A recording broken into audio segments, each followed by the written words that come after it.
कासाडी नदी संवर्धनाच्या कामाला लवकरात लवकर सुरुवात करण्याची मागणी आमदार प्रशांत ठाकूर यांनी रायगडचे जिल्हाधिकारी किशन जावळे यांच्याकडे केली आहे।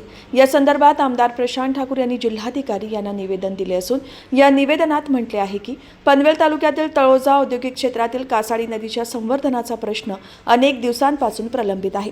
कासाडी नदीपात्रात अत्यंत घातक दूषित पाणी सोडले जाते, त्यामुळे परिसर अत्यंत प्रदूषित झाला असून आजूबाजूच्या परिसरातील नागरिकांच्या आरोग्याला धोका निर्माण होत आहे। या नदीत होणाऱ्या प्रदूषणाबाबत परिसरातील नागरिकांच्या तक्रारी स्थानिक लोकप्रतिनिधी म्हणून माझ्याकडे प्राप्त झाल्या आहेत। घातक वायू रसायने प्रक्रिया न करता नदीमध्ये सोडल्यामुळे नदीमधील जैवविविधता धोक्यात आली असून सदर नदीच्या संवर्धनासंदर्भात मी वारंवार शासनाचे लक्ष वेधले आहे। शासनाकडून नदीच्या संवर्धनाबाबत तातडीने पाऊल उचलणे गरजेचे असून तळोजा MIDC मधील प्रदूषणाला आळा घालण्यासाठी कासाडी नदीच्या संवर्धनाच्या कामास लवकरात लवकर सुरुवात करण्याचे आदेश संबंधितांना देण्यात यावे असेही या निवेदनात अधोरेखित करण्यात आले आहे।